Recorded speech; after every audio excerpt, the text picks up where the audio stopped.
c'est pas encore le troisième élément. Nous n'avons pas eu de coup d'État. On n'a pas eu de coup d'État. Voilà. Mais, alhamdoulilah, jusqu'à présent, c'est ça qui demeure. Tout à fait.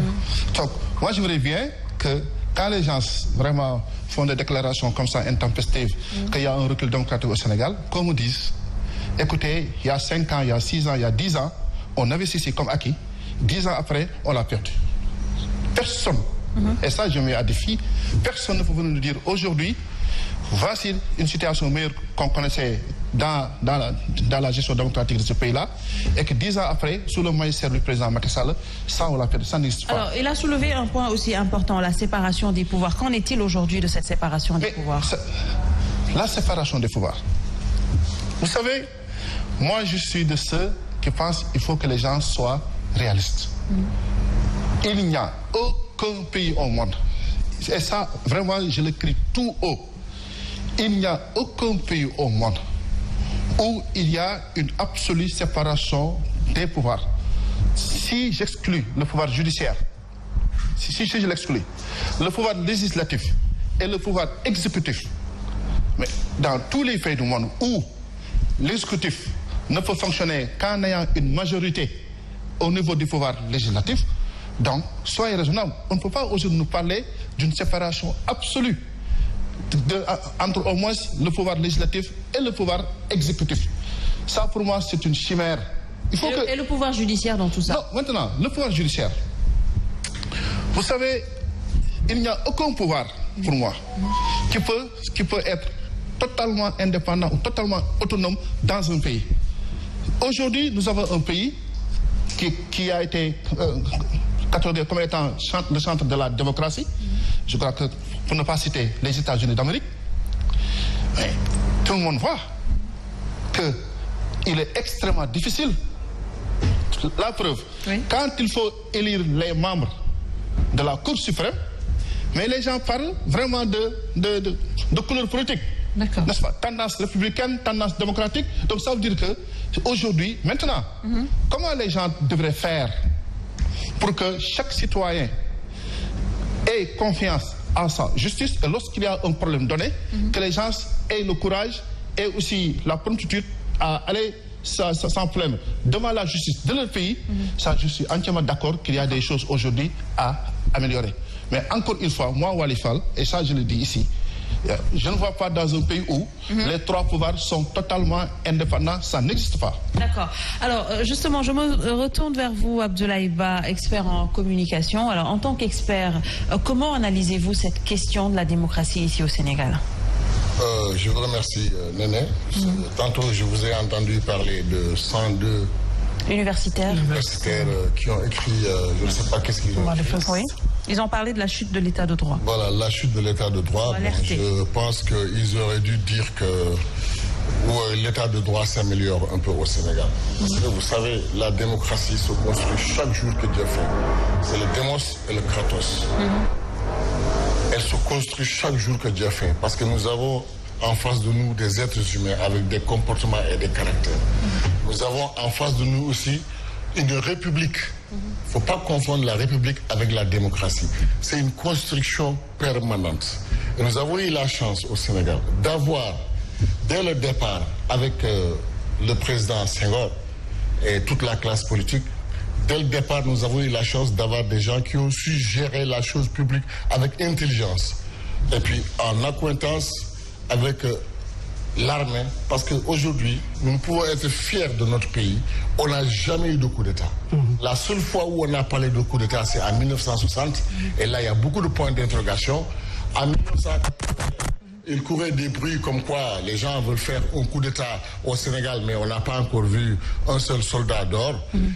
Et pourquoi on est arrivé aujourd'hui à un stade où le Sénégal, quand même, dirigé par un jeune, je dirais que le président Macky Sall, c'est un jeune, né au Sénégal, il est universitaire ici à l'UCAD, il a fait tout ici au Sénégal, qui vient prendre la relève des présidents que nous avons eu à Senghor, Abdou Diouf, Abdoulaye Wade, etc.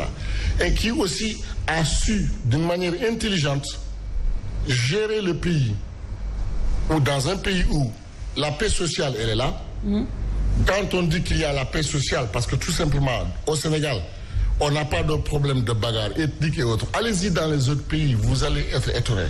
Oui. On a pu, d'une manière intelligente, faire une jonction entre les politiciens, les chefs religieux, les associations civiles, l'armée, pour vivre en paix. Et ça, il faut préserver ça. Féliciter nos responsables politiques. Parce que les responsables politiques, ce sont eux qui sont au début et à la fin de tout processus et de tout manquement ici au Sénégal. On peut dire, Dieu merci, on a eu des politiciens de Senghor jusqu'au président Macky Sall qui nous ont permis vraiment de vivre en paix. Parce que moi, je viens de Bakel. Oui. Ça fait 800 km. Il y a des pays, vous ne pouvez pas faire 800 km et arriver en paix. Si c'était dans certains pays, si je devais venir 800 km, je ne vais pas arriver. Parce qu'on a des gens qui sont armés dans la brousse, qui vont vous arrêter, ils vont vous dépêcher de tous vos biens. La démocratie doit se construire tous les jours que Dieu fait. C'est important. Et je pense que nous pouvons être fiers de la démocratie sénégalaise parce que tous les éléments constitutifs d'une bonne gouvernance, d'une bonne démocratie sont là. C'est vrai qu'il y a des manquements. Mais c'est tous les jours une construction, comme j'ai eu à le dire. Nous viendrons un peu plus exhaustivement dans le sujet plus tard. Alors justement, M. Ndour, vous avez parlé d'avancées en citant les institutions, le multipartisme, mais également vous avez parlé de stabilité dans notre pays. Mais aujourd'hui, il y en a beaucoup qui le disent, quand on parle de recul démocratique, dans quel sens aujourd'hui devrait-on parler de recul? Merci, ça me permet de répondre à M. Fall. Aussi de dire tout simplement que je suis d'accord que la démocratie, c'est un processus continu. Oui. Rien n'est absolu. Quand on parle d'absolu, c'est la perfection. On n'en est pas là. Quand on dit que le Sénégal a connu un recul démocratique, c'est par rapport à des faits précis. Et comme quoi, par exemple? Je vais les citer pour dire que ces faits-là, ce sont des faits qu'on peut considérer comme des piliers de la démocratie. Je donne pour exemple la liberté d'expression et de manifestation qui est consacrée par notre Constitution. Mais faites le calcul par rapport aux demandes qui sont acceptées, d'abord, par rapport aux demandes qui sont bien encadrées sans qu'il y ait du désordre. Tout cela, à mon avis, constitue des éléments pour dire qu'on est en train de voir des reculs démocratiques. Parce que ce qui est consacré par la Constitution, ça veut dire que c'est une avancée. Ça veut dire que voilà, on donne maintenant aux citoyens ce droit-là de l'exercer pleinement. Évidemment encadré par la loi. La deuxième chose, l'absence de consensus fort aujourd'hui au temps d'Abdou Diouf. Pourquoi nous sommes arrivés à l'alternance que nous avons connue? Mais on a pris du temps pour avoir de l'alternance dans ce pays. On a fait quoi? 40 ans? Vous croyez que ça c'est de la démocratie? Rester 40 ans, donner aux mêmes personnes, diriger le pays et parler de démocratie. Non. On était en train de faire des balbutiements de démocratie. Et au moment où on a dit maintenant, il faut se retrouver pour trouver un consensus fort sur un fichier électoral où tout le monde s'accorde, c'est en ce moment que nous avons connu notre première alternance. Alors, qu'est-ce qui s'est passé? Et là, ça entre dans l'avancée de la démocratie. Mais maintenant, je vais dire pourquoi on est en train de reculer. Parce que quand on est passé de l'autre côté pour les élections, les dernières élections, on n'a pas eu de consensus.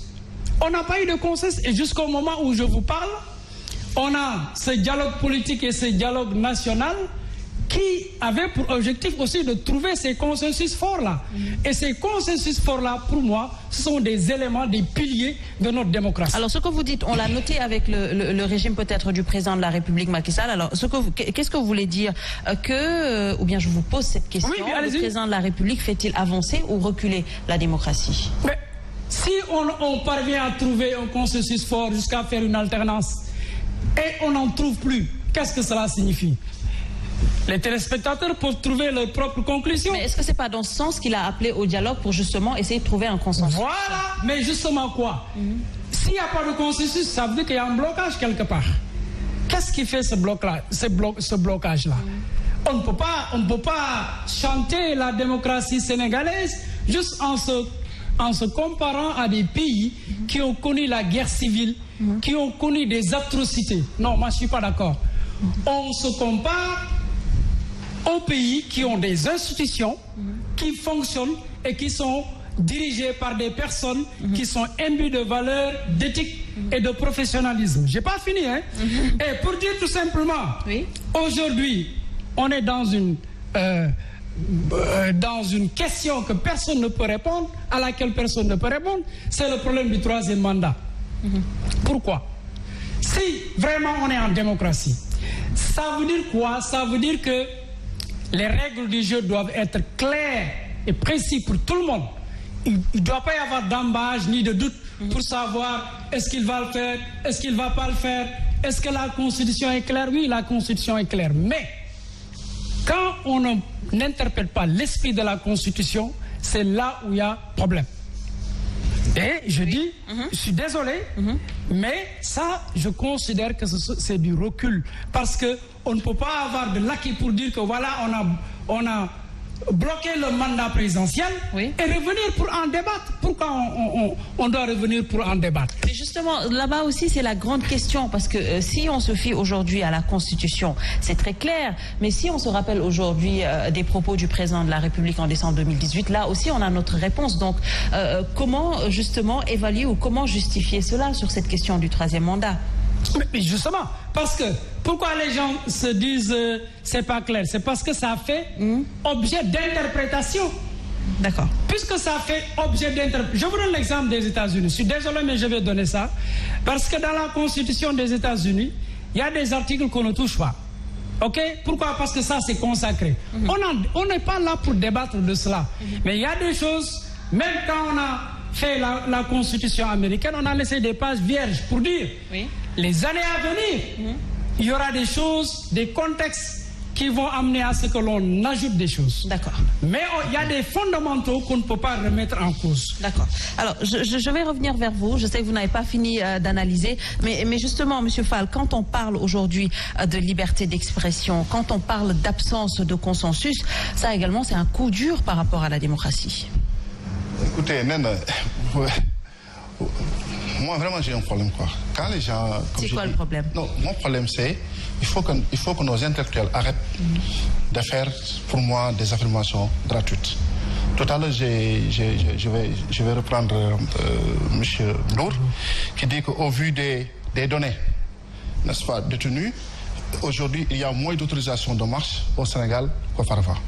Moi, je serais beaucoup plus convaincu s'il me dit sur l'année ou bien sur 2 ans, sur 3 ans, voici le nombre T de demandes de marche, voici le nombre X de refus, n'est-ce pas, qui a été fait par les autorités de la République. Alors, mis à part ce calcul, alors aujourd'hui, que dire de cette liberté de manifester qui est dans la Constitution? Non, d'abord, je vais parler de ce que vous dites, un problème de liberté d'expression. Mais quel problème de liberté d'expression nous avons ici au Sénégal? Est-ce que, parce que d'habitude, dans les pays où on reproche, n'est-ce pas, les régimes de bafouer la liberté d'expression, c'est parce que soit des journalistes sont emprisonnés, soit des hommes politiques sont emprisonnés pour des raisons de délit d'opinion. C'est pas le cas au Sénégal?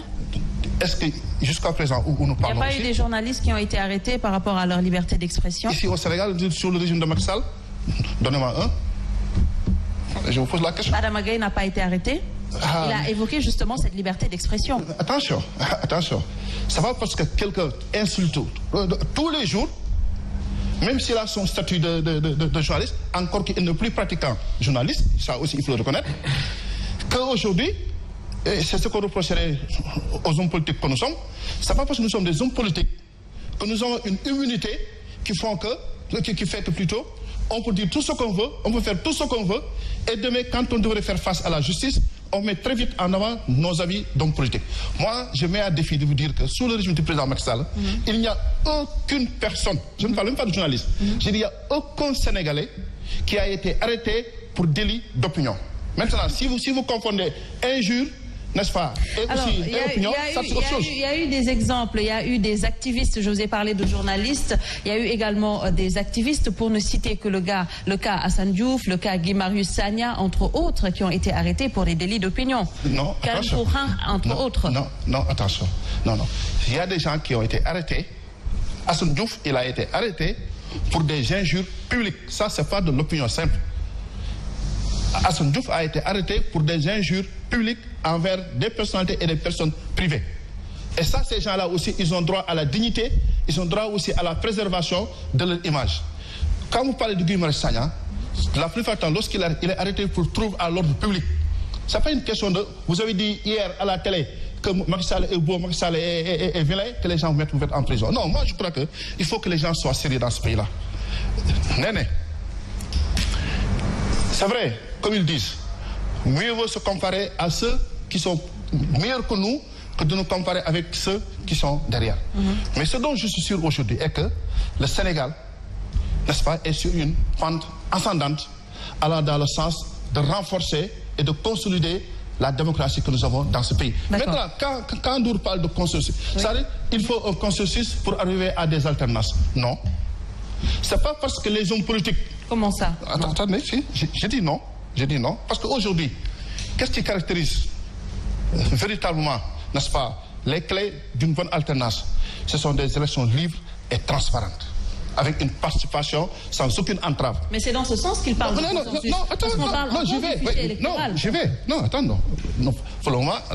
Moi, je parle du processus électoral au Sénégal. Est-ce qu'aujourd'hui, au Sénégal, on peut nous dire que le processus électoral est biaisé? Est-ce qu'au Sénégal, les résultats qui sortent des urnes, ce sont des résultats qui sont biaisés? C'est pas la preuve. Les dernières élections, la dernière élection présidentielle en est une preuve éclatante.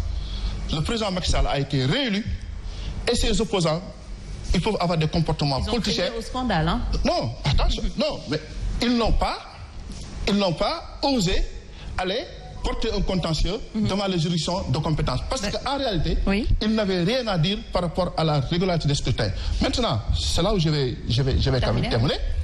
C'est-à-dire, quand il dit, pour avoir une alternance, il faut avoir un consensus. Mais qu'est-ce que vous entendez? C'est-à-dire que ce n'est pas les hommes politiques qui se retrouvent dans une salle pour discuter et dire qu'on va poser tel acte pour aller vers une alternance. L'alternance, c'est le pouvoir du peuple. C'est le peuple qui décide au moment des élections à qui faire confiance. C'est ce que je voulais dire par rapport à ça. Alors, une cinquantaine de personnes peut-être ont été arrêtées faisant membre du PDS. On parle d'arrestation d'activistes, je l'ai soutenu tout à l'heure. On parle également... Oui, le Parti démocratique sénégalais en 2012. Juste après 2012, il y a eu des arrestations également des membres de la société civile, entre autres journalistes. Donc, qu'est-ce qu'on veut dire par là? Qu'on ne peut pas tout dire au nom de la démocratie? En tout cas, Néné. Parce que si lui, il soutient, si M. Fall soutient que ça n'impacte pas la démocratie, là également on se pose des questions. En tout cas, ce que je puis vous dire, Néné, la démocratie est jaugée par un certain nombre d'éléments objectifs. On parle de très bonne démocratie à l'échelle de 8 à 10, assez bonne démocratie à l'échelle de 6 à 8, mauvaise démocratie à l'échelle de 4 en bas. Et le Sénégal fait partie de l'échelle de 8 à 10. Le Sénégal fait partie. Quand M. Ndour parle de reculade, je lui demande de reculer tout de suite lui-même. Quand il parle de manque de consensus, je lui demande d'arrêter tout de suite. Il faudra dire les choses telles qu'elles sont. Vous savez, en 2008-2009, il y a eu une rencontre entre les politiciens, les responsables, je pense que vous devriez être là, les responsables religieux, des assises nationales. Qui a mis les assises nationales en exergue? C'est le président Macky Sall. 2008-2009, lui, il prend ça. Le référendum que nous avons fait en 2016, les 16 points, c'est essentiel. Il a repris tout ce qui avait été dit dans les assises nationales. D'accord. Donc, il ne faut pas du tout cracher sur ce que nous avons. Aujourd'hui, moi, je pense... Mais d'une autre part aussi, quand on soutient que les chiffres sont au vert, vous avez parlé de 8, il y a eu un communiqué quand même qui a démenti cela, disant que le Sénégal maintenant entre dans la deuxième phase, ou bien entre dictature aujourd'hui et démocratie. Donc, il parle de démocratie hybride. Qui a fait ce communiqué? Ça également, comment... Qui a fait ce communiqué, Nene? The Economic Intelligence. Ok, The Economic Intelligence. Qui est derrière The Economic Intelligence? C'est-à-dire, vous ne croyez pas à ceux qui ont dit... Je vais vous expliquer, comme ça vous allez comprendre ce qu'il y a derrière. Vous pensez que c'est qui est derrière? C'est comme si, aujourd'hui, vous êtes à Sen TV. Oui. C'est comme si une télévision concurrente sortait un communiqué pour dire l'essentiel, est-ce que ça va t'impacter toi? Les gens qui disent ça là, eux ils savent pourquoi ils le disent, parce que derrière il y a des lobbies, des gens qui cherchent notre pétrole ou notre gaz. S'ils viennent ici, ils ne trouvent pas de marché. Ils vont se cacher derrière ces gens-là. Il faut faire attention de ces gens-là, ces gens qui parlent derrière là. Il faut faire attention. Le Sénégal, j'ai fait beaucoup de pays dans le monde. Je vous dis, il n'y en a pas beaucoup comme le Sénégal. Le Sénégal est un pays agréable, un pays démocratique, un pays de liberté. Pour jauger la liberté dans un pays, regardez le nombre de prisonniers politiques, comme il l'a dit, M. Fall, ou de journalistes en prison. Aujourd'hui, à l'heure où nous parlons, il n'y a aucun journaliste en prison, il n'y en a pas. Il n'y a aucun homme politique en prison, il n'y en a pas. Au contraire, le président Macky Sall a montré qu'il est un maître dans la politique. Qu'est-ce qu'il a fait? Il a pris le deuxième parti à l'élection, il l'a amené à côté de lui pour dire viens, on travaille le parti. Il faut le faire quand même. Ça, c'est un très grand travail. C'est un maître, Macky Sall. Et on a besoin d'avoir des politiciens intelligents. Parce qu'aujourd'hui, nous avons un danger permanent qui est là. Nous avons de l'or, nous avons du pétrole, nous avons du gaz. Et je vous dis, dans tous les pays du monde où il y a ces matières premières, il y a tout le temps eu des guerres. Mais le président Macky Sall, il s'est arrangé de sorte que tous les pays qui pouvaient pousser la population sénégalaise à aller faire la guerre se sont levés, il les a tous donné des marchés, chacun est installé. Ils vont faire la guerre contre qui?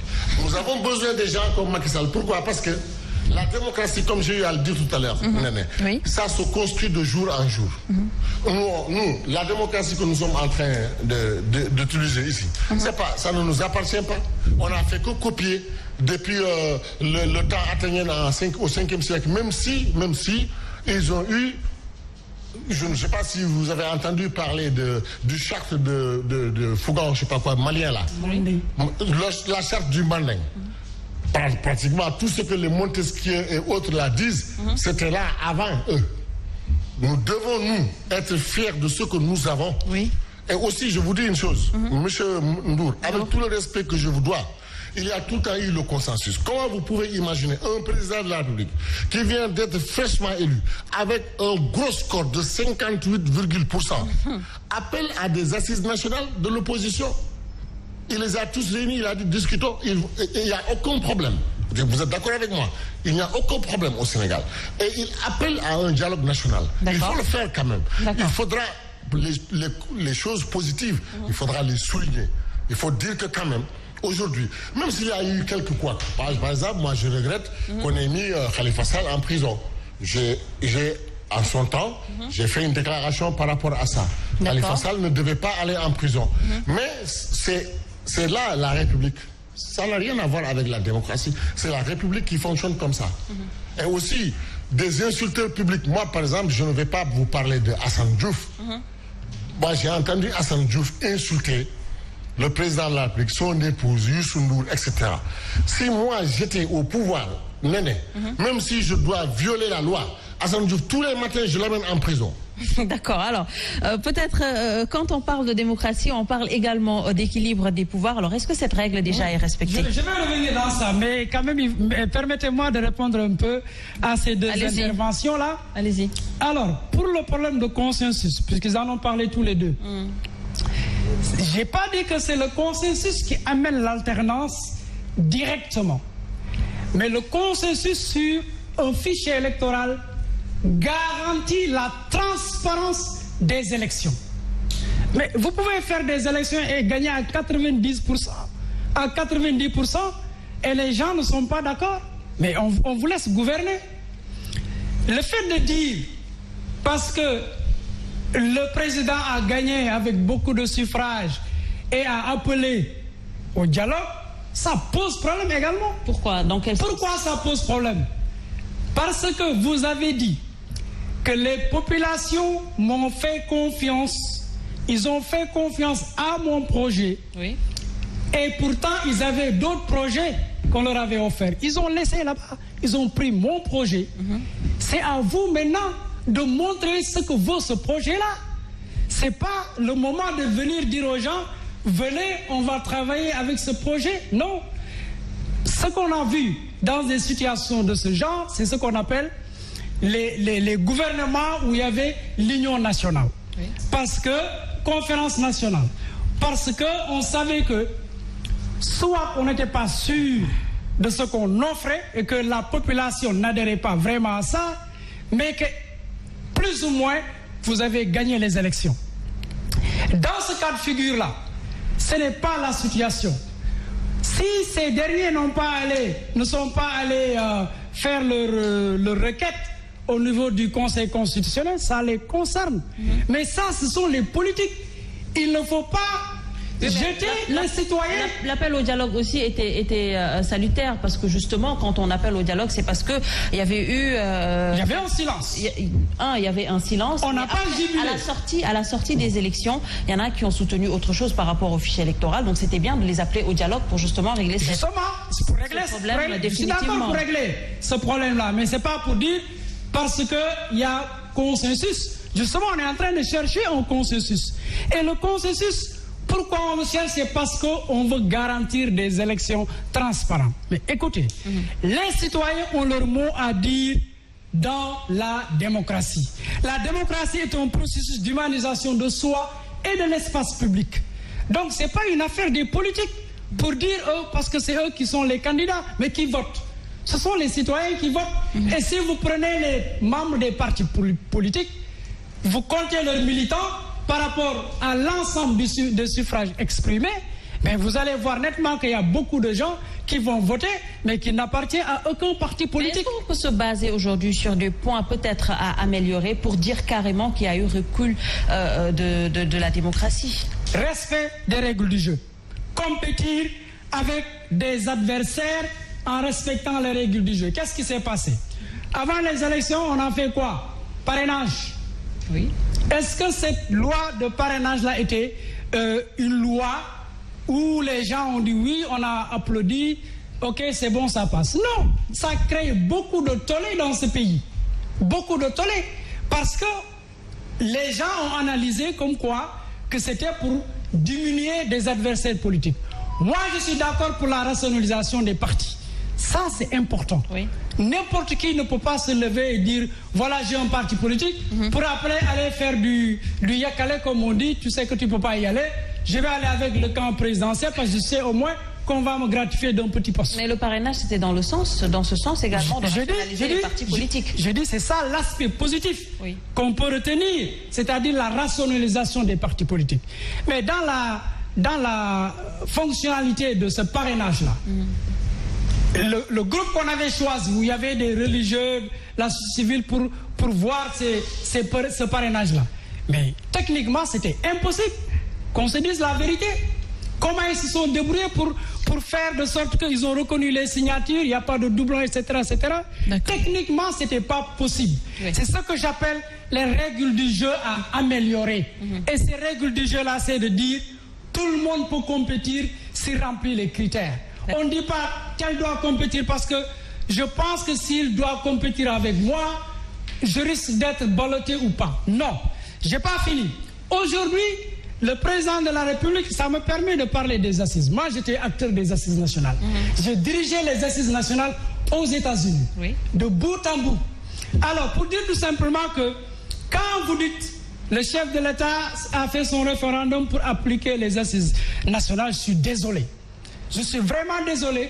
Le rapport des assises nationales, c'est un livre de plus de 300 pages et on a la charte de bonne gouvernance démocratique. Prenez la charte de bonne gouvernance démocratique et lisez tout ce qu'on dit par rapport à la bonne gouvernance, par rapport au choix des hommes qui doivent être là pour aider le pays à avancer. Aujourd'hui, ce qu'on constate, c'est quoi? C'est le clientélisme politique. On voit des gens qui font, comment on appelle, qui changent de camp parce qu'ils espèrent qu'on va leur accorder des postes. Ça, c'est pas fini. Parce que on a fait la Commission nationale de réforme des institutions. Quand on a présenté le projet, qu'est-ce qui s'est passé? Les gens qui étaient au pouvoir étaient en train d'insulter le président Mbow, malgré ses sacrifices. Pour dire que oui, on ne vous a pas demandé de nous faire tout ça, on n'a pas besoin de constitution, on n'a pas besoin de ceci et de cela. Alors que c'était ça l'apport en termes de réforme institutionnelle. Pour dire quoi en conclusion? Pour dire tout simplement que le respect de la séparation des pouvoirs passe justement par ce fait qu'on doit respecter tout ce qui a été dit dans ces réformes-là. La séparation des pouvoirs n'est pas quelque chose qui est impossible. C'est très possible, mais ce n'est pas l'absolu. D'accord. Alors, pour conclure, peut-être, qu'est-ce qu'il faut pour une bonne assise démocratique ici au Sénégal? Non, qu'est-ce qu'il faut pour consolider ou renforcer la démocratie? C'est dans le cas de renforcer. Oui, mais l'assise démocratique au Sénégal, ça existe. D'abord, mon ami Nour me parle encore de fichiers. En fait, c'est le seul quoi qu'il aurait trouvé à dire. Encore que, je rappelle, qu'avant l'élection présidentielle de 2019, le fichier a été audité et déclaré fiable à 98%. Il faut arrêter de jouer avec l'intelligence des Sénégalais. Comment un fichier accepté par toute la classe politique avant l'élection présidentielle de 2019, déclaré fiable à 98% par des auditeurs indépendants et autonomes. Juste après l'élection, la classe, les perdants se ruent dans les brancards pour dire que ce fichier-là n'est pas bon. Et aujourd'hui, on va encore aboutir à des conclusions qui montreront que ce fichier-là est encore fiable à 98,19%. Mais rien n'est bon à 100%, ça n'existe pas. Donc, arrêtez de prendre comme prétexte, n'est-ce pas, un fichier qui est déjà bon pour maintenant essayer de salir le niveau de la démocratie au Sénégal.